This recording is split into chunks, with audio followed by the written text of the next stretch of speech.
উম্মার যুবকেরা, তোমাদেরকে বলি, মাজ মুআজ যদি পারে, মুহাম্মদ বিন কাসিম যদি পারে, হাসনাত সার্জিস কিংবা এই সমস্ত নাহিদ আসিফ, এই যুবকেরা যদি পারে, আমরা তো বলি আজকে হিন্দুত্ববাদী ভারত, ইসকন, এরা আমাদেরকে হুমকি দেয়, ধমকি দেয়, গালি দেয়। এদের এক একটা হকার সাংবাদিক একদিন বলে নেত্রকোনা নিয়ে যাবে, আমরা বলি তোরা আয়, পারলে আমরা যুবকদেরকে নিয়ে সবগুলোরে বাংলাদেশ সীমান্তে কেসি নিয়ে আর চাকু নিয়ে একবারে মুসলমানি করে দেবো বদমাইশের দল। ইনশাআল্লাহ রাজি আছেন তো? ইনশাআল্লাহ। উম্মার যুবকেরা, এটা শুধু কথার কথা নয়। আমরা যুবকদের সাথে কেন চলি, কেন থাকি? এই উম্মার যুবকদেরকে তৈরি করতেছি। প্রয়োজন হলে আমরা পালিয়ে যাওয়ার লোক নই, আমরা এই অঞ্চলে ব্যারাক তৈরি করব, ব্যারাক ইনশাআল্লাহ। আজকেও আমার মাদ্রাসায় সেনাবাহিনী আসছিল, মাদ্রাসায় খেয়াল রাখে তারা। আমাদের এই অঞ্চলের কমান্ডার উনি আইসা অনুদান কিছু দিয়ে গেলেন মাদ্রাসার জন্য। আজকেও দীর্ঘ সময় কথা বলতেছিলাম, আমি বললাম আপনাদের এই কাজটা আমার খুব ভালো লেগেছে। শুনেন, জনবিচ্ছিন্ন কোনো বাহিনী কোনো কিছু করতে পারে না। যখন জনগণের সাথে একটা সমন্বয় তৈরি হয়, তখন এই দেশকে, এই জাতিকে, যে জাতি ঐক্যবদ্ধ থাকে, যে জাতির যুবকেরা দ্বীনের জন্য, ঈমানের জন্য, দেশের জন্য যে কোনো প্রয়োজনে রাজপথে নামতে রাজি হয়, এই জাতিকে পৃথিবীর কোনো শক্তি নাই পরাজিত করে।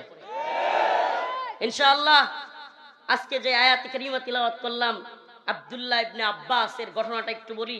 ওই যে হযরত ওমরের কথা বলতেছিলাম, হযরত ওমর বদরি সাহাবীদেরকে নিয়ে মিটিং এ বসতেন, মনে আছে? মনে আছে? বদরি সাহাবীদেরকে নিয়ে মিটিং এ বসতেন। বদরের সাহাবীরা ছিলেন কিবারের সাহাবী, যাদেরকে নিয়ে বসতেন। তো এর মধ্যে একজন যুবক সাহাবী আব্দুল্লাহ ইবনে আব্বাসকে নিয়ে বসলেন। তখন আশপাশ থেকে মুরব্বীরা মাঝে মাঝে বলে যে, এই যুবক ছেলে আব্দুল্লাহ ইবনে আব্বাস, আমরা তার বাপের সমান, আপনি তারে আমাদের মিটিং এ কেন নিয়ে আসেন? আমার কথা শুনতেছেন? আব্দুল্লাহ ইবনে আব্বাস উনি ছিলেন যুবক মানুষ, উনারে কেন নিয়ে আসে? এজন্য অন্যান্য মুরব্বী সাহাবী যারা আছেন তারা বলতেছেন যে এই যুবক ছেলেকে কেন নিয়ে আসেন, এই এরকম। তো আব্দুল্লাহ ইবনে আব্বাস বলেন, একদিন ওমর রাদিয়াল্লাহু আনহু আমাকে ডাকলেন। আমি বুঝলাম যে উনি সবার মধ্যে কিছু দেখাইতে চান। উনি যখন গেলেন, আব্দুল্লাহ ইবনে আব্বাস সহ সকল কিবারে সাহাবী ওনাদেরকে প্রশ্ন করলেন হযরত ওমর, আচ্ছা বলেন তো, ইযা জাআ নাসরুল্লাহি ওয়াল ফাতহ ওয়া রাআইতান নাস ইয়াদখুলুনা ফি দীনিল্লাহি আফওয়াজা ফাসাব্বিহ বিহামদি রাব্বিকা ওয়াস্তাগফির ইন্নাহু কানা তাওয়াবা। হযরত ওমর সকলের সামনে একটা প্রশ্ন রাখলেন, আল্লাহ পাক সূরাতুন নাসরের মাধ্যমে কি বুঝাইতে চেয়েছেন? সাহাবায়ে কেরামের মধ্যে বদরি মুরব্বী সাহাবীদেরকে প্রশ্ন করলেন যে আল্লাহ পাক সূরাতুন নাসরের মাধ্যমে কি বুঝাইতে চাইলেন?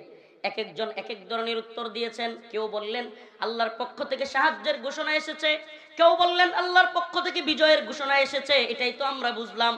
কেউ বলেন আল্লাহ পাক রাসূলুল্লাহ সাল্লাল্লাহু আলাইহি ওয়াসাল্লামকে বেশি বেশি ইস্তিগফার করতে বলা হয়েছে বলছেন, এবং ইসলামের বিজয় আসবে, বিজয়ের পরের অবস্থান তিনি জানিয়ে দিয়েছেন। এবার হযরত ওমর আব্দুল্লাহ ইবনে আব্বাসকে, আমার ঘটনা বুঝতেছেন? ঘটনাটা বুঝতেছেন? মানে হযরত ওমর বদরের যে বড় বড় সাহাবী ছিলেন তাদেরকে নিয়ে মিটিং করেন, কিন্তু এই মিটিং এ একজন যুবককে বসান। যুবকের নাম কি? আব্দুল্লাহ ইবনে আব্বাস। এখন মুরব্বী সাহাবীরা বলে, এই যুবক মানুষ, উনারে আমাদের সাথে কেন বসান? এই ধরনের সংশয়। তো আব্দুল্লাহ ইবনে আব্বাসের ভিতরে কি ছিল? আব্দুল্লাহ ইবনে আব্বাস কি পারে?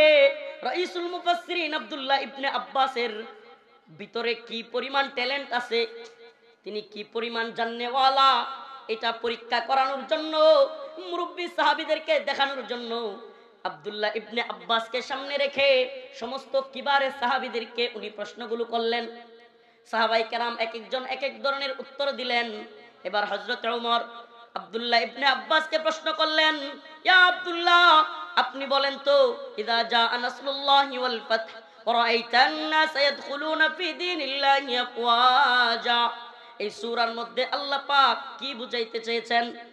হযরতে আব্দুল্লাহ ইবনে আব্বাস বলেন, হে প্রিয় ওমর, এখানে আল্লাহ পাক রাসূলুল্লাহ সাল্লাল্লাহু আলাইহি ওয়াসাল্লাম কে উনি নিয়ে যাবেন, ওফাতের সময় হয়ে গিয়েছে, এটাই বুঝাইছেন। সুবহানাল্লাহ। মানে আল্লাহ পাক আমাদেরকে এক কুখ্যাত স্বৈরাচার জালেম থেকে মুক্ত করেছেন, এজন্য বলি আলহামদুলিল্লাহ। প্রিয় উপস্থিতি, আমি আজ আপনাদের সামনে মুসলমানদের ইতিহাস, এই সম্পর্কে ইসলামের ইতিহাস, বিজয়ের ইতিহাস এবং কিছু ঐতিহাসিক আলোচনা করব। অন্যান্য অনেক সময় অনেকেই অনেক ধরনের আলোচনা হয়েছে আলহামদুলিল্লাহ, কিন্তু আমি আজকে মুসলিমদের পটভূমি, ভূরাজনৈতিক অবস্থান এবং পৃথিবীব্যাপী মুসলিমদের উত্থান, নবজাগরণ, এগুলো নিয়ে আপনাদেরকে কিছু কথা বলবার চেষ্টা করব ইনশাআল্লাহ। সূরাতুন নাসর, আমি যে সূরা তিলাওয়াত করেছি, আল্লাহ রাব্বুল আলামিন এই সূরার মধ্যে বলেন, ইযা জাআ নাসরুল্লাহি ওয়াল ফাতহ ওয়া রাআইতান الناس يدخلون في دين الله أفواجا فسبح بحمد ربك واستغفره إنه كان توابا الله رب العالمين سورة النصر المد بولين إذا جاء نصر الله যখন আল্লাহর পক্ষ থেকে সাহায্য চলে আসবে, ওয়াল ফাতহ, তখন বিজয় চলে আসবে। সুবহানাল্লাহ। মুজাহিদরা কখন বিজয় পাবে? যখন আল্লাহর পক্ষ থেকে সাহায্য, কথা বলেন না, কখন বিজয় আসবে? বিগত 15 বছরে জালিম হাসিনাকে আমরা অনেক দল, হেফাজত, জামাত, বিএনপি, বিভিন্ন দল আন্দোলন করে কেন সরাইতে পারে নাই? আল্লাহর সাহায্য আসে নাই। আল্লাহর সাহায্য, যখন আল্লাহর সাহায্য চলে আসছে, আল্লাহ পাক ছোট ছোট ছেলেদেরকে দিয়া, স্কুল কলেজ ভার্সিটির পোলাপান দিয়া আল্লাহ পাক স্বৈরাচার জালিমের পতন ঘটাইয়া দিয়েছেন। সুবহানাল্লাহ। তার মানে আল্লাহর নসরটা, আল্লাহর সাহায্যটাই হলো মেইন, কথা বলেন না? আল্লাহর সাহায্যটাই, আল্লাহর সাহায্য যখন আসে তখনই বিজয় আসে, এর আগে মুসলমান বিজয় পায় না। এই সূরা নিয়ে প্রথমত আমি আলোচনায় ঢোকার আগে এই সূরা সংশ্লিষ্ট একটা ঘটনা বলিনি। হযরত ওমর রাদিয়াল্লাহু আনহু, যার ব্যাপারে রাসূলুল্লাহ সাল্লাল্লাহু আলাইহি ওয়াসাল্লাম বলতেন, আমার পরে যদি কেউ নবী হইতো, পৃথিবীতে যদি আমার পরে আর কেউ নবী হইতো, তাইলে আল্লাহ পক্ষ থেকে নবী হতেন হযরত ওমর। সুবহানাল্লাহ। লাউ কানা বাদি নবিয়ান লাকানা ওমর, যে আমার পরে যদি কেউ নবী হইতো, নবী হইতেন ওমর রাদিয়াল্লাহু আনহু। প্রিয় ভাইরা আমার, বন্ধুগণ আমার, হযরত ওমর বদরি সাহাবীদেরকে নিয়ে মাঝে মাঝে মিটিং করতেন। বদরি সাহাবী কারা? বদর যুদ্ধে যারা শরীক হয়েছিলেন। বদর যুদ্ধ কি? সংক্ষিপ্তভাবে বলতেছি সবকিছু। বদর যুদ্ধ হলো ইসলামের ইতিহাসের প্রথম জিহাদ, প্রথম যুদ্ধ। সেটা কেমন যুদ্ধ ছিল? আত্মরক্ষামূলক নাকি আক্রমণাত্মক? আক্রমণাত্মক। জিহাদ দুই প্রকার। ইসলামে জিহাদ কয় প্রকার? ইসলামে জিহাদ কয় প্রকার? শুধু কি মায়ের খাওয়া সুন্নত নাকি দেওয়াও সুন্নত? মায়ের খাওয়া সুন্নত না মাঝে মাঝে দেওয়াও সুন্নত? মায়ের খালি খাইলে হয় না, মাঝে মাঝে দিতেও হয়। মুমিন মুমিন রে মারবে না, মুমিন মুমিনকে মারবেন নাকি? মুমিনের জান, মাল, ইজ্জত, সম্মান, রক্ত সবকিছু অন্য মুমিনের জন্য হারাম। অন্য মুমিনের জন্য কি? আপনি অন্য কোনো মুমিন মুসলমানকে আঘাত করতে পারবেন না, সম্মানহানি করতে পারবেন না, বাজারে গিয়ে হুমকি দিতে পারবেন না, অকথ্য ভাষায় গালি দিতে পারবেন না, কোনো মুমিন ভাইয়ের বিরুদ্ধে গীবত করতে পারবেন না। ইজ্জত, সম্মান, রক্ত, এটা তো অনেক দূরের কথা, মেরে ফেলা এটা তো অনেক দূরের কথা। এগুলো করা অপর মুসলমানের সাথে হারাম। কি হারাম? রাসূলুল্লাহ সাল্লাল্লাহু আলাইহি ওয়াসাল্লামের ব্যাপারে, সাহাবায়ে কেরামের ব্যাপারে আল্লাহ পাক কি বলেছেন? মুহাম্মাদুর রাসূলুল্লাহ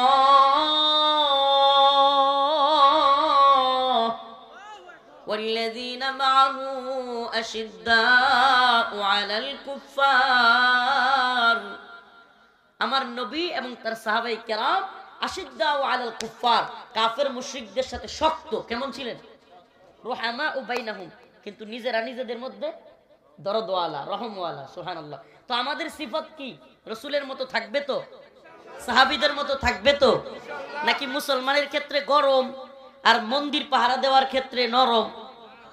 হ্যাঁ, কি মন্দির পাহারা দিয়া কোনো লাভ হয়েছে নি? ওই যে আমি কইছিলাম যে ইমান আনছি কি মূর্তি পাহারা দেওয়ার জন্য নাকি? এই কথার বিরোধিতা অনেকেই করেছিল, কিন্তু দিন শেষে দেখছেন তো কথা সত্য হয়েছে কিনা? আল্লাহ নিজে যেখানে বলছে আপনি বড় বুদ্ধিজীবী, বড় উপদেষ্টা, বড় পীর, বড় আমির, আপনি বড় কিছু হতে পারেন, কিন্তু আপনার চাইতে অনেক বড় বুদ্ধিজীবী আমার আল্লাহ। আপনার চাইতে অনেক বড় বুদ্ধিজীবী কে? আপনার বুদ্ধির দৌড় 1 মিনিটও নাও টিকতে পারে, কিন্তু আল্লাহ পাক জানেন এই পৃথিবীতে কার সিফাত কেমন। আরে আমি নব মুসলিমদের সাথে কথা বলেছি, নব মুসলিম ওয়াসিক বিল্লাহ নুমানি আপনাদের পূর্বধলার সন্তান, তার সাথে কথা বলে দেখেন, অন্যান্য নব মুসলিমদের সাথে কথা বলে দেখেন, ভিন্ন ধর্মাবলম্বীরা, বিশেষ করে সনাতন ধর্মাবলম্বীরা বাংলাদেশের, এদের নিরীহ যারা, এরাও মুসলমানদেরকে চরমভাবে ঘৃণা করে। এটা নব মুসলিম যারা, তারা বলছে, আমরা বলি নেই, বলছে হুজুর এরা সামনাসামনি মুসলমানদের সাথে যতই মিল দেখাক, আড়ালে এরা ইমানকে, ইসলামকে অনেক ঘৃণা করে। আমি বলি ভাই আপনি কি বলবেন? আল্লাহ পাক নিজে যেখানে বলছেন ওয়ালান তারদা আনকাল ইয়াহুদ ওয়ালান নাসারা হাত্তা তাত্তাবিআ মিল্লাতাহুম, এরা তোমাদের প্রতি রাজি খুশি হবে না। আল্লাহ বলতেছে, কে? লান তারদা, এরা রাজি খুশি হবে না তোমাদের প্রতি। আনকাল ইয়াহুদ ওয়ালান নাসারা, ইহুদি নাসারা মুশরিক, এরা তোমাদের প্রতি রাজি খুশি হবেই না। হাত্তা তাত্তাবিআ মিল্লাতাহুম, যতক্ষণ না তোমরা তাদের দলের লোক না হবা। তাহলে আমরা কি হিন্দুদের দলের লোক হওয়া সম্ভব? হ্যাঁ, তাহলে হাসিনার প্রতি ভারত মোদি এত খুশি কে? তার মানে হ্যাঁ আমাদের মুসলমানদের লোক না হ্যাঁ লোক? বুঝতে কি কষ্ট হয়? বুঝতে কি কষ্ট হয়? আরেকটু উদাহরণ দেই, মুসলমান একটু বুঝার জন্য একটা উদাহরণ দেই। मैदान महशर में नबी ने फरमाया जब जहन्नम आएगी और एक चीख मारेगी।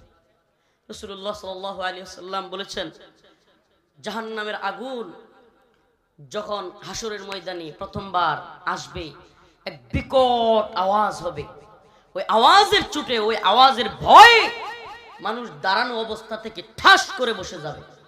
মানুষ দাঁড়ানো অবস্থা থেকে একেবারে হাঁটু গেড়ে বসে যাবে। আমি বসাটা দেখাতে পারতাম, উপর থেকে ঠাস করে বসে যাবে।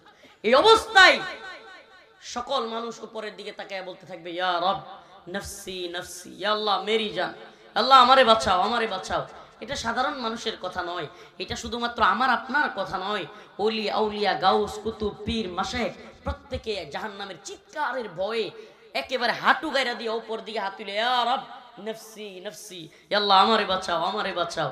আরে ভাই সাধারণ মানুষ নয়, সাহাবী তাবেঈ এমনকি আম্বিয়া আলাইহিস সালাম পর্যন্ত বলতে থাকবে, ইয়া রব নফসি নফসি।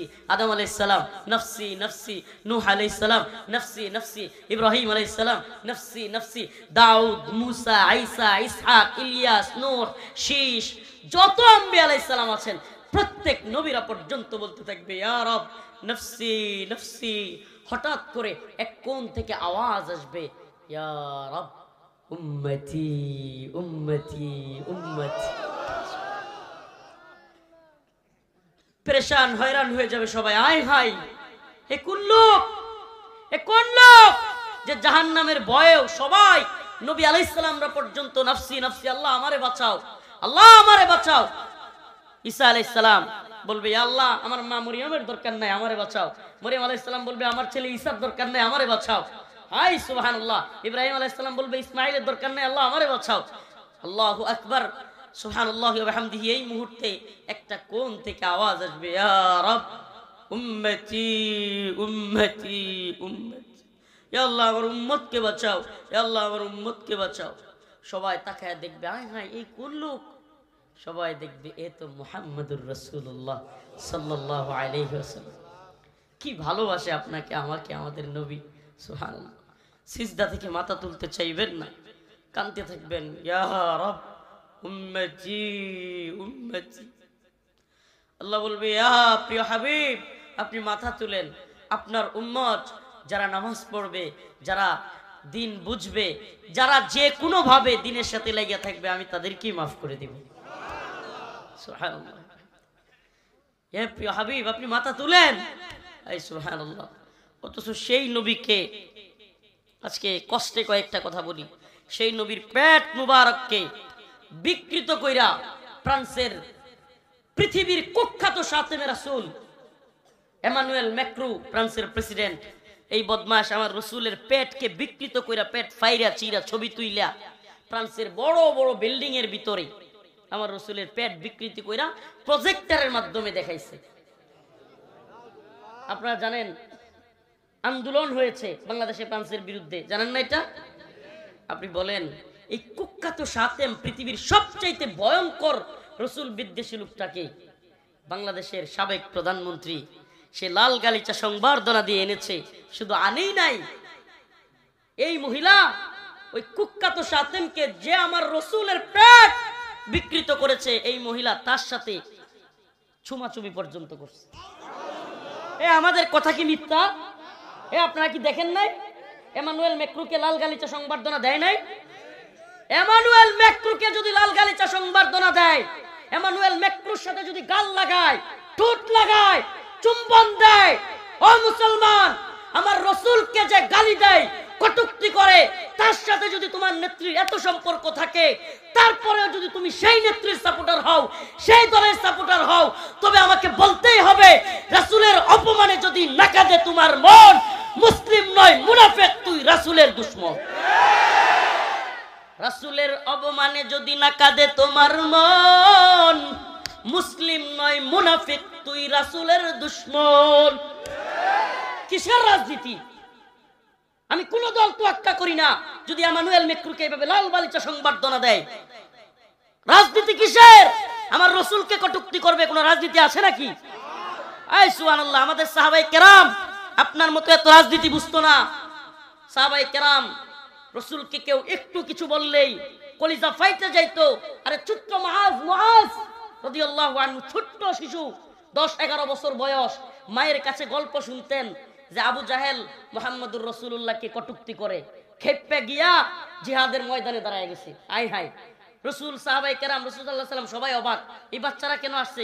সাহাবী আব্দুর রহমান ইবনে আউফ বলেন, তোমরা কেন আসছো? বলে, ইয়া চাচা, আমরা আমাদের মায়ের কাছে শুনেছি আমার রসুলকে আবু জাহেল কটূক্তি করে, আমার রসুলকে নিয়ে গালমন্দ করে, আমরা আজকে আবু জাহেলকে মেরে ফেলবো। সুবহানাল্লাহ, কল্পনা করতে পারেন 10 বছর 11 বছরের পোলাপায় মুআজ রাদিয়াল্লাহু আনহু ময়দানে চলে গেছে আবু জাহেলকে মারবে। সবাই অবাক। আব্দুর রহমান বিন আউফ বললেন, তোমরা কেন এসেছো?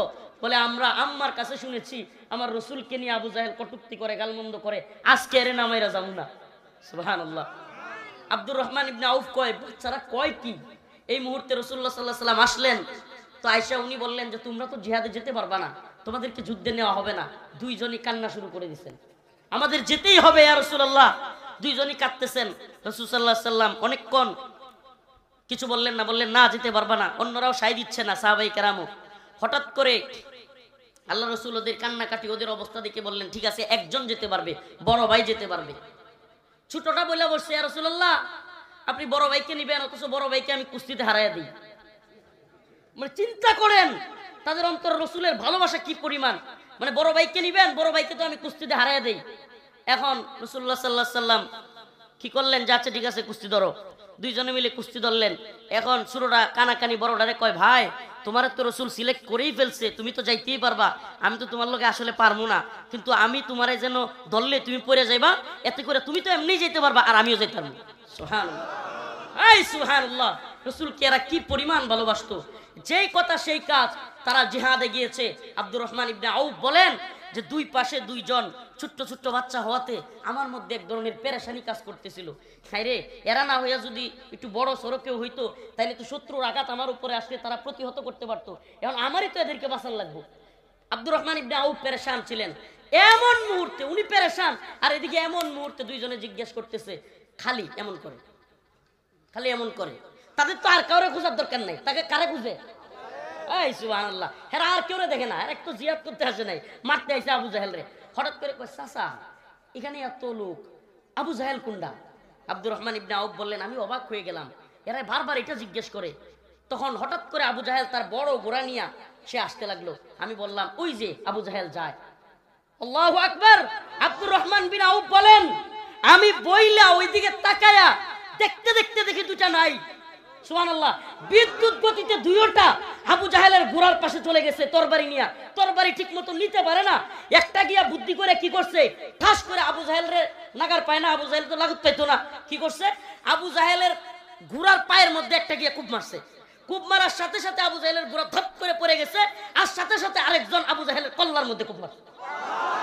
এই সুবহানাল্লাহ, রসুলের ভালোবাসা মায়ের কাছে শুনেছে, আমার রসুলকে কটূক্তি করে, এদেরকে ছাড়া যাবে না। সুবহানাল্লাহ। আব্দুর রহমান বিন আউফ বলেন, দেখতে দেখতে আবু জাহেল শেষ, দেখতে দেখতে আবু জাহেল বিদ্যুৎ গতিতে শেষ। এই সুবহানাল্লাহ। উম্মার যুবকেরা, তোমাদেরকে বলি, মাজ মুআজ যদি পারে, মুহাম্মদ বিন কাসিম যদি পারে, হাসনাত সার্জিস কিংবা এই সমস্ত নাহিদ আসিফ, এই যুবকেরা যদি পারে, আমরা তো বলি আজকে হিন্দুত্ববাদী ভারত, ইসকন, এরা আমাদেরকে হুমকি দেয়, ধমকি দেয়, গালি দেয়, এদের এক একটা হকার সাংবাদিক একদিন বলে নেত্রকোনা নিয়ে যাবে, আমরা বলি তোরা আয়, পারলে আমরা যুবকদেরকে নিয়ে সবগুলোরে বাংলাদেশ সীমান্তে কেসি নিয়ে আর চাকু নিয়ে একবারে মুসলমানি করে দেবো ইনশাআল্লাহ। বদমাইশের দল, ইনশাআল্লাহ রাজি আছেন তো? ইনশাআল্লাহ। উম্মার যুবকেরা, এটা শুধু কথার কথা নয়, আমরা যুবকদের সাথে কেন চলি, কেন থাকি, এই উম্মার যুবকদেরকে তৈরি করতেছি, প্রয়োজন হলে আমরা পালিয়ে যাওয়ার লোক নই, আমরা এই অঞ্চলে ব্যারাক তৈরি করব, ব্যারাক ইনশাআল্লাহ। আজকেও আমার মাদ্রাসায় সেনাবাহিনী আসছিল, মাদ্রাসায় খেয়াল রাখে তারা, আমাদের এই অঞ্চলের কমান্ডার, উনি আইসা অনুদান কিছু দিয়ে গেলেন মাদ্রাসার জন্য। আজকেও দীর্ঘ সময় কথা বলতেছিলাম, আমি বললাম আপনাদের এই কাজটা আমার খুব ভালো লেগেছে। শুনেন, জনবিচ্ছিন্ন কোনো বাহিনী কোনো কিছু করতে পারে না। যখন জনগণের সাথে একটা সমন্বয় তৈরি হয়, তখন এই দেশকে, এই জাতিকে, যে জাতি ঐক্যবদ্ধ থাকে, যে জাতির যুবকেরা দ্বীনের জন্য, ঈমানের জন্য, দেশের জন্য যে কোনো প্রয়োজনে রাজপথে নামতে রাজি হয়, এই জাতিকে পৃথিবীর কোনো শক্তি নাই পরাজিত করে ইনশাআল্লাহ। আজকে যে আয়াত কারিমা তিলাওয়াত করলাম, আব্দুল্লাহ ইবনে আব্বাসের ঘটনাটা একটু বলি। ওই যে হযরতে ওমরের কথা বলতেছিলাম, হযরতে ওমর বদরি সাহাবীদেরকে নিয়ে মিটিং এ বসতেন, মনে আছে? মনে আছে? বদরি সাহাবীদেরকে নিয়ে মিটিং এ বসতেন। বদরের সাহাবীরা ছিলেন কিবারের সাহাবী, যাদেরকে নিয়ে বসতেন। তো এর মধ্যে একজন যুবক সাহাবী আব্দুল্লাহ ইবনে আব্বাসকে নিয়ে বসলেন। তখন আশপাশ থেকে মুরব্বীরা মাঝে মাঝে বলে যে, এই যুবক ছেলে আব্দুল্লাহ ইবনে আব্বাস, আমরা তার বাপের সমান, আপনি তারে আমাদের মিটিং এ কেন নিয়ে আসেন? আমার কথা শুনতেছেন? আব্দুল্লাহ ইবনে আব্বাস উনি ছিলেন যুবক মানুষ, উনারে কেন নিয়ে আসে? এই জন্য অন্যান্য মুরব্বী সাহাবী যারা আছেন তারা বলতেছেন যে এই যুবক ছেলেকে কেন নিয়ে আসেন, এই এরকম। আব্দুল্লাহ ইবনে আব্বাস বলেন, একদিন ওমর রাদিয়াল্লাহু আনহু আমাকে ডাকলেন, আমি বুঝলাম যে উনি সবার মধ্যে কিছু দেখাইতে চান। উনি যখন গেলেন, আব্দুল্লাহ ইবনে আব্বাস সহ সকল কিবারে সাহাবী ওনাদেরকে প্রশ্ন করলেন হযরত ওমর, আচ্ছা বলেন তো, ইযা জাআ নাসরুল্লাহি ওয়াল ফাতহ ওয়া রাআইতান নাস ইয়াদখুলুনা ফি দীনিল্লাহি আফওয়াজা ফাসাব্বিহ বিহামদি রাব্বিকা ওয়াস্তাগফির ইন্নাহু কানা তাওয়াবা। হযরত ওমর সকলের সামনে একটা প্রশ্ন রাখলেন, আল্লাহ পাক সূরাতুন নসরের মাধ্যমে কি বুঝাইতে চেয়েছেন? সাহাবায়ে কেরামের মধ্যে বদরি মুরব্বী সাহাবীদেরকে প্রশ্ন করলেন যে আল্লাহ পাক সূরাতুন নসরের মাধ্যমে কি বুঝাইতে চাইলেন? এক একজন এক এক ধরনের উত্তর দিয়েছেন। কেউ বললেন আল্লাহর পক্ষ থেকে সাহায্যের ঘোষণা এসেছে, কেউ বললেন আল্লাহর পক্ষ থেকে বিজয়ের ঘোষণা এসেছে, এটাই তো আমরা বুঝলাম। কেউ বলেন আল্লাহ পাক রাসূলুল্লাহ সাল্লাল্লাহু আলাইহি ওয়াসাল্লামকে বেশি বেশি ইস্তিগফার করতে বলা হয়েছে বলছেন, এবং ইসলামের বিজয় আসবে, বিজয়ের পরের অবস্থান তিনি জানিয়ে দিয়েছেন। এবার হযরত ওমর আব্দুল্লাহ ইবনে আব্বাসকে, আমার ঘটনা বুঝতেছেন? ঘটনাটা বুঝতেছেন? মানে হযরতে ওমর বদরের যে বড় বড় সাহাবী ছিলেন তাদেরকে নিয়ে মিটিং করেন, কিন্তু এই মিটিং এ একজন যুবককে বসান। যুবকের নাম কি? আব্দুল্লাহ ইবনে আব্বাস। এখন মুরব্বী সাহাবীরা বলে, এই যুবক মানুষ, উনারে আমাদের সাথে কেন বসান? এই ধরনের সংশয়। তো আব্দুল্লাহ ইবনে আব্বাসের ভিতরে কি ছিল? আব্দুল্লাহ ইবনে আব্বাস কি পারে?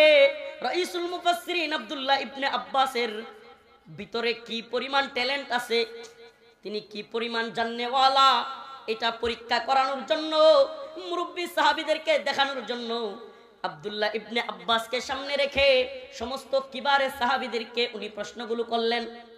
সাহাবাই কেরাম এক একজন এক এক ধরনের উত্তর দিলেন।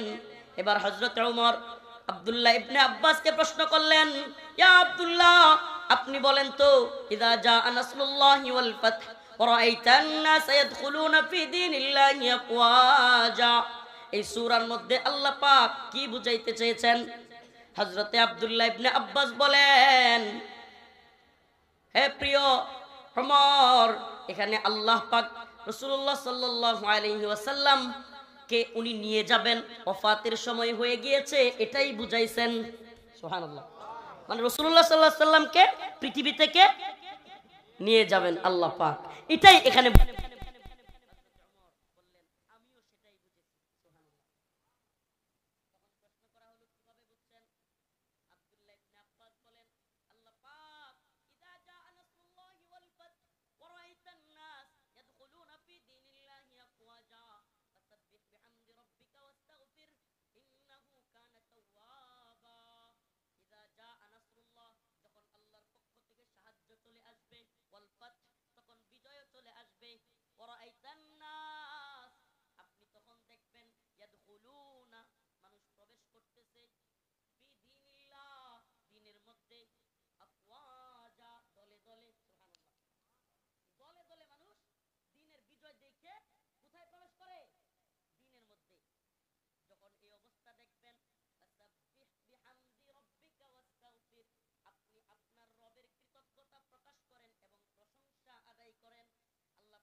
সব দিয়ে এত আনন্দ পাইছি কেন? শামের বিজয় কত গুরুত্বপূর্ণ তাৎপর্যপূর্ণ এটা আপনি বুঝবেন না, আপনাকে বুঝতে দিবে না এই দাজ্জালি মিডিয়া আর তথাকথিত সুশীল এই গান্ডু বুদ্ধিজীবীরা আপনাকে আমাকে বুঝতে দিবে না। এরা বলবে সিরিয়ায় এরা ইসরায়েলের সমর্থক। কার সমর্থক? এরা বিভিন্ন ধরনের ট্যাগ। ইসরায়েলের সমর্থক, এরা ইসরায়েলের মিত্র। এটা আমারে বলেন, যদি ইসরায়েলের মিত্র হইতো মুজাহিদরা, তাইলে ইসরায়েলে আনন্দ মিছিল হইতো না? আমাদের বন্ধু ক্ষমতায় এসে বাশারের বদলি আমরাই ক্ষমতায় আসছি, ইসরায়েলে আনন্দ মিছিল হইতো কি হইতো না? আর ইসরায়েলি ট্যাঙ্ক নিয়ে সিরিয়া ঢুকতেছে কেন? বোমা মারতেছে কেন? আচ্ছা, আমেরিকার সমর্থক হলে আমেরিকাও তো বোমা মারতেছে। আরে মিয়া, আপনি বুঝেন আর না বুঝেন, তালেবান ক্ষমতায় আসার পরে আর কোনো মোরলগিরি চলে না, এটা আমেরিকা ইসরায়েল ভালো করেই জানে। এখন যখন দেখছে সিরিয়াতেও তো মুজাহিদরা ক্ষমতায় এসে গেছে, আর সিরিয়ার বর্ডার হইলো একেবারে ইসরায়েলের সাথে, মুজাহিদরা যদি টিকে যায় আর দাঁড়ায়া যায়, ইসরায়েল নাই হয়ে যাবে। নাই একদিকে হামাসের মায়ের খায়া কি বলছিল, আমরা 24 ঘন্টার মধ্যে হামাসকে নিশ্চিহ্ন করে দিব, বলছিল না? নেতানিয়াহু বাটপারটা কইছিল না? কি বলছিল? 24 ঘন্টার মধ্যে ফিলিস্তিনকে হামাসকে নিশ্চিহ্ন করে দিব, এরপরে 2 দিনের মধ্যে শেষ করে দিব, 1 সপ্তাহের মধ্যে শেষ করে দিব। বছর জায়গা 1.5 বছর জায়গা কিছু করতে পারে না। সুবহানাল্লাহ কোন না? ওরা কি শেষ করবি রে বেটা? মুসলমান তো শেষ হওয়ার জন্য পৃথিবীতে আসে নাই।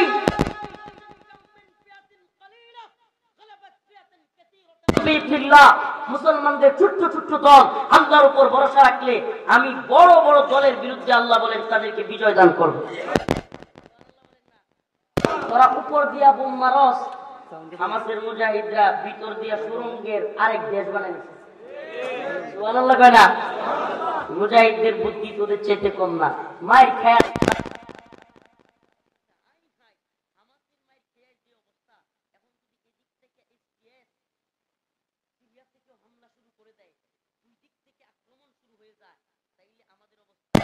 নাস্তানাবুদ হয়ে যাবে। ইরান এবং রাশিয়া থেকে যে অস্ত্রগুলো সিরিয়াতে আছে এগুলোকে তাড়াতাড়ি ধ্বংস করতে হবে। আপনারা দেখবেন মিথ্যা নিউজ আর প্রোপাগান্ডা এরা করতেই থাকবে, দিন শেষে কিছুই করতে পারবে। দিন শেষে করতে পারবে গোড়ার ডিম। কি করতে পারবে? গোড়ার ডিম করতে পারবে। আফগানিস্তানে দেখেন নাই মুরব্বীরা যারা আছেন রাজনীতি সচেতন, আফগানিস্তানে যখন সোভিয়েত ইউনিয়ন হামলা করেছিল, আফগানিস্তানে যখন রাশিয়া এবং সোভিয়েত ইউনিয়ন হামলা করেছিল এবং সোভিয়েত ইউনিয়নের দাম্ভিকতা অহংকার চূর্ণ বিচূর্ণ করে দিয়ে আফগানের তালেবানরা বিজয়ী হয়ে গিয়েছিল, তখন বিশ্ব মিডিয়া চোখ মাথায় উঠে গেছে গা। বিশ্বের তথাকথিত নাস্তিক পাড়া, তথাকথিত সুশীল সমাজ, এদের গ্রেড কি হলো? রাশিয়ার মতো সোভিয়েত ইউনিয়নের মতো পাওয়ারফুল এদেরকে তালেবানের পুচকে কিছু ছাত্ররা এরা হারাই দিছে। এখন এটা যখন বিশ্বাস করতে পারে নাই মুজাহিদদের শক্তি, এখন এরা প্রোপাগান্ডা চালাইছে কি এই বিজয় আমেরিকার, এতে করে আফগানিস্তানে আমেরিকার ইয়া হয়েছে, শক্তিশালী হয়েছে। আমেরিকা উপমহাদেশে একটা শক্ত গাঁটি গাড়বে। আরো কত বক্তব্য দিয়েছে। আমেরিকার এই প্রত্যক্ষ এবং পরোক্ষ মদদে এই বিজয় আসছে, এগুলো বলছে। এগুলো যারা রাজনীতি সচেতন এরা জানে, এগুলো বলছে কি বলে নাই? প্রিয় ভাইরা আমার, বন্ধুগণ আমার, মানে মুজাহিদদের বিজয় এটা বলা যাবে না। কেন? কারণ এই গান্ডু বুদ্ধিজীবী এবং এই সমস্ত আতেল মিডিয়াগুলো এরা জানে হাই সর্বনাশ, আমরা যদি সত্যি বলি যে তালেবানরাই রাশিয়ারে হারায় ফেলছে, তাহলে বিশ্বের বিভিন্ন দেশের মুসলমানরা তালেবানের মতো বিভিন্ন কাফের মুশরিকদেরকে, বিভিন্ন জালেমদেরকে হটায়া কোরআনের শাসন কায়েম করে ফেলবে। সুবহানাল্লাহ কন্যা, কোরআনের শাসন কায়েম হয়ে যাবে। এখন তাইলে কি করতে হবে? প্রচার করতে হবে এই বিজয় তালেবানের নয়। কেন আপনারা দেখেন নাই 1971-এ যখন বাংলাদেশে পাকিস্তানিদের বিরুদ্ধে, পাকিস্তানি জালেমরা যারা শাসক জুলুম করেছিল তাদের বিরুদ্ধে আমাদের দেশের দামাল ছেলেরা গর্জে উঠলো, আমাদের দেশের ছেলেরা বিজয়ী হলো, তখন ভারতের দাদাবাবুরা এটাকে তাদের বিজয় বলে চালিয়ে দিল। দেখেন নাই ইন্দিরা গান্ধী ভারতের পার্লামেন্টে বলেছিল 1000 সাল কা বদলা লে লিয়া। কি বলছিল? 1000 সাল কা বদলা লে লিয়া। এটাতে কি বুঝাইতে চাইছিল? এটাতে বুঝাইতে চাইছিল যে 1000 বছর ভারতবর্ষ মুসলমানরা শাসন করছে, এখন পাকিস্তান যেহেতু মুসলিম কান্ট্রি এবং ইন্ডিয়া এবং পাকিস্তান ইতিহাস বড় লম্বা, ভাগ ভাগ করাই হয়েছিল ধর্মের ভিত্তিতে। কিসের ভিত্তিতে? হিন্দুস্তান এটা হবে হিন্দুদের স্থান, ভারত কিন্তু না। রাষ্ট্রের নাম কি ছিল? হিন্দুস্তান, হিন্দুদের স্থান। পাকিস্তান মানে হলো পবিত্র ভূমি, কাদের ভূমি? মুসলিমদের পবিত্র ভূমি। যদিও ওই পাকিস্তান খালি নামেই পাকিস্তান হয়েছে, এই তথাকথিত সেনাবাহিনী, এই ইসলাম বিরোধী, এরা কখনো কোরআনী শাসন কায়েম করে নাই। যাই হোক, তো তারা 1000 সাল কা বদলা লে লিয়া। কি বুঝাইলো? যে আমরা মুসলমানদেরকে 1000 বছর এই ভূখণ্ডে ভারতবর্ষে শাসন করেছে, এখন আমরা মুসলমানদের থেকে ক্ষমতা নিয়ে নিছি বাংলাদেশে। তাইলে কি আমরা হিন্দু আছিলাম? 71-এ আমাদের বাপ দাদারা কি হিন্দু আছিল? তাইলে যারা এই পাকিস্তানের বিরুদ্ধে যুদ্ধ করলো, এটা আবার 1000 সাল কা বদলা লে লিয়া, এটা আবার ভারতের বিজয় কেমনে হইলো আমাকে বলেন? এইভাবে বিজয়গুলোকে চিনিয়ে নেওয়া হয়। ইতিহাস জানতে হবে মুসলমান। আফগানে রাশিয়ার বিরুদ্ধে বিজয়ের পরেও এইভাবে বিজয়টাকে চিনিয়ে নেওয়া হয়েছিল। কিভাবে? যে আমেরিকা জিতছে। এখন এই গান্ডু বুদ্ধিজীবী আর আতেল মিডিয়া কিছুদিন পরে যখন সরাসরি আমেরিকার লগে লেগে গেছে। সুবহানাল্লাহ। কাদের সাথে লাগছে? আফগানের। আফগান তালেবানদের কার সাথে লাগছে? ইতিহাস একটু জানতে হবে, নাহলে শামের বিজয় আপনি বুঝবেন না। তো এখন আমেরিকার সাথে লেগে গেছে। এখন মিডিয়া বুদ্ধিজীবীরা এখন চিৎকার করা শুরু করছে, শেষ শেষ, তালেবান শেষ। কি শেষ? এখন আর কয় না যে আমেরিকার মদদে রাশিয়ার সাথে জিতছিল। আচ্ছা, যদি আমেরিকার মদদে রাশিয়ার সাথে জিতে থাকতো, তাহলে আমেরিকায় জিতছে, আমেরিকা আবার আফগানিস্তানে হামলা করবে কেন? কি বুদ্ধিজীবী রে! অনেকগুলো আমাদেরকে, আমারে ওই দিন একটা ফেসবুকে, আমি যখন এগুলো লিখছি, ফেসবুকে একটা কমেন্ট করছে, হুজুর বয়ানে ওয়াজ করা আর ভূরাজনীতি বোঝা এক না। কি না? সে খুব ভূরাজনীতি বোঝে। আমি কমেন্টে রিপ্লাই দিছিলাম, তোমার মতো অনেককে আমি ভূরাজনীতি পড়াইতে পারবো, সরাসরি সাক্ষাতে এসো। ভূরাজনীতি কি? বিশ্বে ভূরাজনীতি মুজাহিদদের চাইতে, দ্বীনের ব্যাপারে উম্মার ফিকির রাখে, জিহাদের তামান্না রাখে, এদের চাইতে ভূরাজনীতি কেউ ভালো বুঝে না। প্রিয় হাজিরিন, ভূরাজনীতি কি? এইবার আমেরিকার সাথে লাগা গেল। আল্লাহর কি কুদরত! সুবহানাল্লাহ। আমেরিকার সাথে লাগছে সময়, হায় রে বাবা, জর্জ ডব্লিউ বুশ কি এক হুঙ্কার মারছে। কি কয়? এ মোল্লা, তোরা যদি উসামারে না দেশ, উসামা বিন লাদেন রাহিমাহুল্লাহ, তাকে যদি না দেশ, আফগানকে মাটির সাথে মিশাইয়া দিব। কি করব? হুমকিটা কে দিছিল? George W Bush junior. বর্তমান আমেরিকার প্রেসিডেন্টের নাম জানেন? Donald Trump. এর আগের প্রেসিডেন্ট জো বাইডেন, এর আগে আবার ট্রাম্প, এর আগে বারাক ওবামা, এর আগে জর্জ ডব্লিউ বুশ। এই বুশ হুঙ্কার দিয়েছিল 2001 সালে আফগানকে মাটির সাথে মিশাইয়া দিব। ওই হুমকির ভয় মোল্লা উমর পাই নাই, কিন্তু আমাদের কিছু হুজুররা পাইছিল।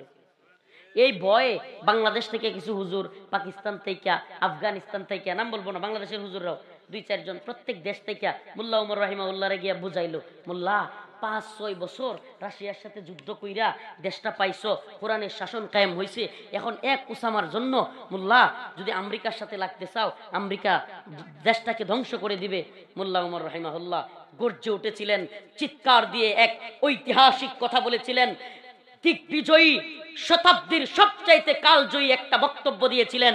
তিনি বলেছিলেন, হে প্রিয় আলেম সমাজ, আপনারা বিভিন্ন দেশ থেকে এসেছেন, আপনারা আমার মাথার তাজ, আপনাদেরকে মহাব্বত করি, সম্মান করি, কিন্তু আপনাদের কাছে জানতে চাই, আমার রসুল জীবনে কোনো মোমেন মুসলমানকে কাফেরদের হাতে তুলে দিছে? একটা প্রমাণ দেখান।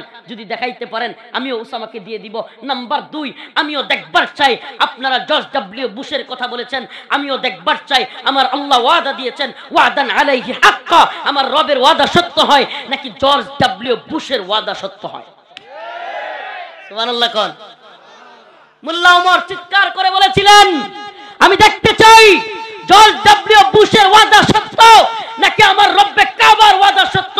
ও মোল্লা ওমর রাহিমাহুল্লাহ, আপনি দেখে যাইতে পারেন নাই, 2021 সালে প্রমাণিত হয়েছে, 2021 সালের 15ই আগস্ট মুল্লাদের, আপনার সন্তানদের, ও মোল্লা ওমর রাহিমাহুল্লাহ, আপনার আদর্শের সৈনিকদের হাতে ওরা নাকে খত দিয়া বাপ দাইকা, এই বুশের প্রেতাত্মারা, বুশের সালাচামুন্ডারা নাকে খত দিয়া পাগল হইয়া বাপ দাইকা আফগান থেকে বিদায় নিয়েছে। কথা সত্য না মিথ্যা? সুবহানাল্লাহ। এখন বলেন, যে আতেল বুদ্ধিজীবীরা আমাদেরকে বুঝায়, হুজুর বয়ানের মঞ্চে হুঙ্কার দেওয়া আর বুরাজনীতি আর যুদ্ধ এক জিনিস না, আমরা বলি তোর বুরাজনীতি নিয়ে তুই বসে থাক, আমি আমার রবের ওয়াদা নিয়ে বসে থাকি। আমরা মরে যাব, আমরা শহীদ হব, আমরা চলে যাব, কিন্তু আল্লাহ বলেছেন মুসলমানরাই বিজয়ী হবে ইনশাআল্লাহ। বিজয়ী কারা হবে? ইতিহাস সেটাই বলে। এখন কি হইল? 21 সালে যখন আবারও আমেরিকাও পরাজিত হয়ে গেল, এই শয়তানগুলো, এই শয়তান মিডিয়াগুলো, এই শয়তান বুদ্ধিজীবীগুলো এখন আবার বলা শুরু করছে রাশিয়ার প্রত্যক্ষ এবং পরোক্ষ মদদে আমেরিকাকে হারিয়ে দিয়েছে তালেবান। কি করবেন? কইছে না কয় নাই? বলছে না বলে নাই? আসল সমস্যা কোথায়? আসল সমস্যা হইল ওই যে কাকুর মতো কোন লাগে, কাকু কইছিল না পালাবো না, মনে আছে না? মনে আছে তো? এই কাকুর মতো কোয়া লাগে। কাকু কাকু তো বিএনপি রে কইতো অন্তর্জালা, বলতো না? বলতো না? আসলে বিষয়টা হলো এদেরও মুজাহিদদের ব্যাপারে অন্তর্জালা। মুজাহিদরা বিজয়ী হলে এদের কি জ্বলে? অন্তর জ্বলে। অন্তরটা জ্বলা পুরা সারকার হয়ে যায়। এখন মিডিয়া কিভাবে লিখবে আফগান তালেবানরা রাশিয়াকে হারাইয়া দিছে, আফগান তালেবানরা আমেরিকারে হারাইয়া দিছে। আরে হারাই নাই তো, শুধু নাকে খত দেওয়া বাপ দেখা যাচ্ছে। কথা সত্য না মিথ্যা? আমাকে বলেন, যারা আফগান জিহাদের খবর রাখেন, আপনি জানেন আমেরিকা আফগানিস্তানে হামলা করছিল কয়টা কথা বইলা? আমেরিকা কথা তো বলতে হবে, একটা বক্তব্য তো দিতে হবে। ছাগল পানি খাচ্ছে নদীর মধ্যে, স্রোতের নিচে, বাটিতে। উজানে আছে বাঘ। উজানে কে? বাঘ। বাটিতে কে? ছাগল। আচ্ছা বলেন, বাটিতে কেউ যদি পানি অজু করে বা পানি খায়, তাহলে উজানের যে আছে তার পানি গোলা হবে? হ্যাঁ। এবার বাঘ ছাগল রে খাবে, এটা কথা তো বলতে হবে। কি কথা? ছাগল রে বলতেছে তুই আমার পানি গোলা করস কে? ছাগলে কয় কি আপনি কি বলতেছেন? আমি তো বাটিতে, আপনি উজানে, আপনি না পানি গোলা করতেছেন। কি তুই আমার সাথে তর্ক করস? ঠাস করে গাড়ি ধরে গেছে। মানে কথা বুঝছেন? কি রে তুই আমার সাথে তর্ক করস? মানে কথা তো একটা দিতে হবে, যুক্তি তো একটা দেখাইতে হবে। এখন আমেরিকার ভাব হইছে এটা, তারা তিনটা কথা বলে আফগানিস্তানে, মানে বিশ্বের তো খাওয়াইতে হবে। তারা যেহেতু বলে আমরা উন্নত বিশ্ব, আমরা সভ্যতার জাতি, মানে বন্ডামির আরো যা যা আছে। এরপরেও এই বাঙালিদের মধ্যে একদল লোক এখনো মনে করে পশ্চিমারা ভদ্র জাতি। আরে গান্ডুর দল রে, এদের চাইতে মূর্খ, এদের চাইতে অবুঝ পৃথিবীতে মনে আর নাই।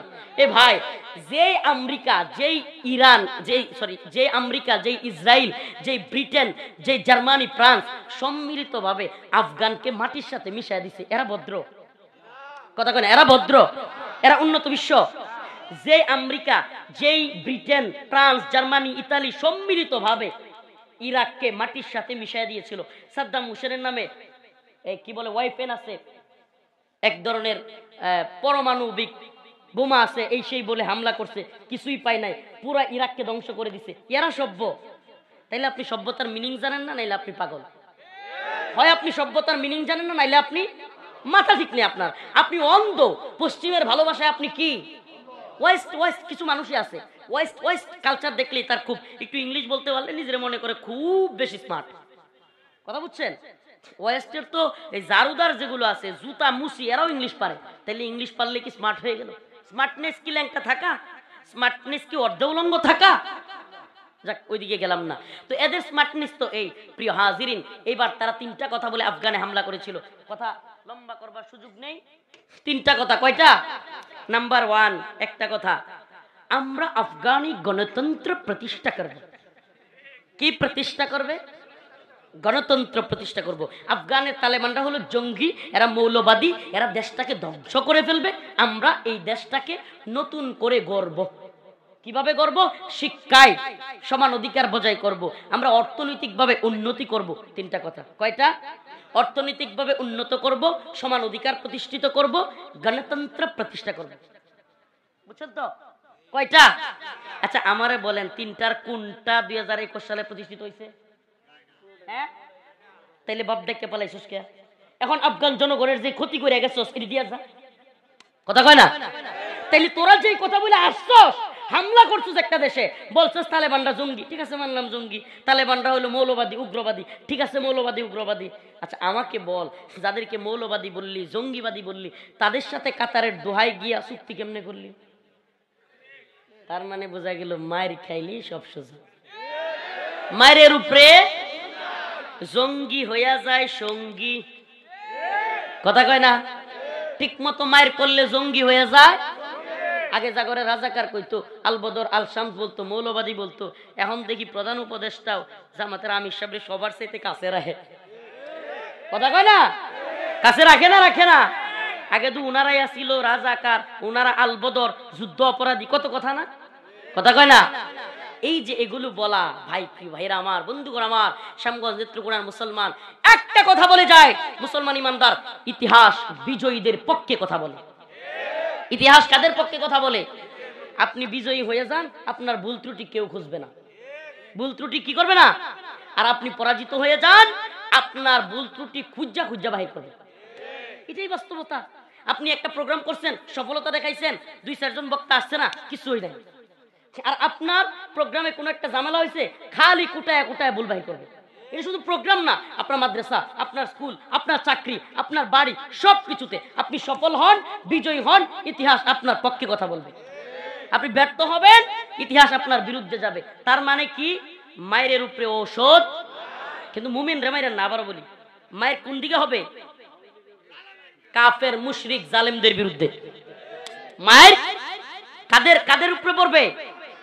জালেম কাফের মুশরিক, যারা বাংলাদেশ দখল করতে চায়, দ্বীন ঈমান হরণ করতে চায়, এদের উপরে ইনশাআল্লাহ আমরা মায়ের খামু না, মাঝে মাঝে মায়ের দিমু, দিব তো ইনশাআল্লাহ। হে উম্মার মুজাহিদরা তৈরি আছো তো ইনশাআল্লাহ? এটা কথার কথা নয়। ও প্রিয় হাজিরিন, হাত নামাবেন না, এটা কথার কথা নয়, এটা কথার কথা নয়। আপনাদের কাছ থেকে ওয়াদা নিচ্ছি, মুসলমান ইমানদার, ভারত যেইভাবে ঝামেলা করতেছে, আপনারা তো অনেকে নিউজই রাখেন না। গতকালকের আগের দিন ভারত বাংলাদেশ নামান, ভারত বাংলাদেশ সীমান্তে ঢুকে বাংলাদেশের জাহাজ 2টাকে নিয়ে গেছে, 79 জন কোস্টগার্ড সহ 79 জন লোককে ধরে নিয়ে গেছে। অনেকে নিউজই রাখেন না। 79 জন, কয়জন? কোস্টগার্ড সহ 2টা জাহাজ নিয়ে গেছে ভারতের কোস্টগার্ডরা বাংলাদেশের ঢুইকা সীমান্ত, সমুদ্র ঢুইকা, এমনকি কুড়িগ্রাম সীমান্তে, পঞ্চগড় সীমান্তে 4-5 দিন আগে আবার গুলি করে আরেক ভাইকে মেরে ফেলছে। এরা যেইভাবে হুমকি ধমকি দিচ্ছে, গত 2-3 দিন আগে দেখলাম এই হকার সাংবাদিক, যেটা এই হকার বলতেছে নেত্রকোনাও নাকি দখল করবে। কারবারটা চিন্তা করছেন? এই তৈরি আছেন তো ইনশাআল্লাহ? দৌড়ে দৌড়ে কাটিয়ে দিব, কি কন? রাজি আছেন তো ইনশাআল্লাহ? এটা কথার কথা নয়, দেখা যাবে ময়দানে কে কে থাকে। হাসিনা বিরোধী আন্দোলনে শ্যামগঞ্জে ছিলাম, যাইতে চাইছিলাম 4 আগস্ট একেবারে মূল কেন্দ্রে, ওই উপরের তাদের সাথে কথা বলেই, কিন্তু আয়সা দেখি এনো শ্যামগঞ্জের মুড়ে ছাত্রলীগ হেলমেট বাহিনী রামদা টামদা লইয়া দাঁড়ায় রয়েছে। এখন আমি চিন্তা করছি, আমি একলা মানুষ এতটির ভিতরে ঢুকিয়া দেখে যদি আবার কূপ দেওয়া শুরু করে, আমি চিন্তা করলাম যে মাইক গেল মুতকর সাথে, কিন্তু দেখি আমার পক্ষের কেউ আছে কিনা। যায়া দেখি ওই এই বাজারের ভিতর দিয়ে ঢুকে দেখি চেয়ারম্যান সাহেব হাজির, দল বললো, আমি কই হয়েছে কাম, এইবার আয়, এইবার আয়। এখন ময়দান যেহেতু রেডি, ডাকার গেলাম না, ফোন দিয়া বলে দিলাম, ভাই যে যেখানে আছি মায়ের সেখানে শুরু। শ্যামগঞ্জে শুরু হয়ে গেল গা। আলহামদুলিল্লাহ, আলহামদুলিল্লাহ সুম্মা আলহামদুলিল্লাহ। পরের দিন আমি আগে ভাগেই নিউজ পাইছি যে উনি পালাবে, পালানোর ইয়া হইতেছে, আমাদের হুজুরদেরকেও সেনা প্রধান ফোন দিচ্ছে। আমি সকালেই আমার বাইরে এখানে মনে হয় আছে, মাইক আনার জন্য পাঠিয়ে দিচ্ছি, যে কোনো মুহূর্তে বিজয় মিছিল করতে হবে। নিউজ আসছে আমার কানে, সুবহানাল্লাহ। আল্লাহ পাক আমাদেরকে বিজয়ী করেছেন। এখন তো সাজানো গুছানো সংসার, অবৈধ সংসার, যদিও সংসার এটা বৈধ না, সাজানো গুছানো সংসার, যেই বউয়ের বাড়ি থেকে, যেই শ্বশুর বাড়ি থেকে খালি খাওয়া যায়, কিছু দিতে হয় না, এই শ্বশুর বাড়ি থাকলে তো ক্ষতি নাই। স্বামী স্ত্রীর সম্পর্ক শুনেন নাই? এখন আমরা কই ঠিক আছে, যেহেতু অবৈধ সম্পর্ক, এই মাইয়ারা আমরা দেশের একটা লাভ নাই, যা তোদের অবৈধ সম্পর্ক করে তোদের কাছে পাঠাই দিলাম। এখন তো তাদের মাথা গেছে খারাপ হইয়া, হায় হায় আমাদের সাজানো গোছানো সংসার পুতুলটাকে এইভাবে শেষ করে দিল। ভাই মজা নয়। 75 পরবর্তী 81 পর্যন্ত 6 বছর হাসিনাকে এবং ভারতের চিফ যারা, ভারতের যারা মাস্টার মাইন্ড, এরা 6 বছরে প্ল্যান করে তৈরি করেছিল এদেশে ইসলাম এবং দেশকে ধ্বংস করার জন্য। কয় বছরে? 6 বছরে। কয় বছর? 6 বছরে এই প্ল্যান অনুযায়ী আগাইতেছিল। এই প্ল্যান অনুযায়ী যদি না আগাইবো, প্রত্যেকটা ইসলামপন্থী দলকে ভেঙে দেওয়া, ফাঁসি দেওয়া, আলেমদেরকে রিমান্ডে নেওয়া, আলেমদেরকে স্লো পয়জন দিয়া, বিষ দিয়া হত্যা করা, মসজিদের ভিতরে বাইতুল মুকাররমে গুলি করা। আপনি কি বুঝেন? এটা কি ইসলাম ধ্বংস করার প্ল্যান না? কথা কন না, এটা ইসলাম ধ্বংস করার প্ল্যান না? এখন যখন হঠাৎ করে আল্লাহ বলেন ওয়া মাকারু ওয়া মাকারাল্লাহ ওয়াল্লাহু খায়রুল মাকিরিন, আল্লাহ কয় তোরা তো চক্রান্ত করস, কিন্তু আমি তো উত্তম পরিকল্পনা কেন। আল্লাহ কয় তোর পরিকল্পনা আমি ভাঙ্গিয়া দিতেছি। সুবহানাল্লাহ। আল্লাহ যখন ওদের পরিকল্পনা ভাঙ্গিয়া দিছে, এখন তো তাদের ওই যে অন্তর জ্বালা শুরু হয়ে গেছে। জ্বালা, অন্তর জ্বালা। এখন এই জ্বালায় দাদা বাবুরা দিছে 54 বছরে যে বাদ ছাড়ে নাই, এই বাদ ছেড়ে দিছে। বন্যার পানি দিয়ে মানুষকে বাসায় দিচ্ছে, সীমান্তে গুলি করে মানুষ মারতেছে, হুমকি ধমকি দিতেছে। সুবহানাল্লাহ। এই কয়েকদিন যাবত আমাদের দেশটাকে, এই 5 আগস্টের পরে না, কিন্তু সাইফুল ইসলাম আলিফ ভাই শহীদ হওয়ার পর থেকে দেশটার একটু স্বাধীন স্বাধীন মনে হইতেছে। সত্যি আপনারা সবাই এটা উপলব্ধি করতে পারবেন কিনা জানি না। সাইফুল ইসলাম আলিফ ভাই শহীদ হওয়ার পর থেকে জাতি এমন ভাবে ঐক্যবদ্ধ হয়েছে ভারতের বিরুদ্ধে, এখন আমরা ভারতকে তোয়াক্কা করি না। যারা রাজনীতি বুঝে 50 বছরে একটা পররাষ্ট্র বিবৃতি ভারতের বিরুদ্ধে দেওয়ার সাহস করছে কোন সরকার? আলহামদুলিল্লাহ এখন ভারতের বিরুদ্ধে বিবৃতি যায়, বিবৃতি না, কঠিন থেকে কঠিন ভাষায় ইউজ হয়। আল্লাহ পাক আমাদের সবাইকে ভারতের বিরুদ্ধে ঐক্যবদ্ধভাবে গজওয়াতুল হিন্দে হিন্দুস্তানের বিরুদ্ধে শরীক হওয়ার তৌফিক দান করে বলেন আমিন। ওয়া আখিরু দাওয়ানা আলহামদুলিল্লাহি রাব্বিল আলামিন। আসসালামু আলাইকুম ওয়া রাহমাতুল্লাহি ওয়া বারাকাতুহু। খাস করে দোয়া চাই, নেত্রকোনায় যাব, আপনাদের কাছ থেকে দোয়া চেয়ে বিদায় নিলাম। আল্লাহ পাক আমাদের সবাইকে কবুল করুক।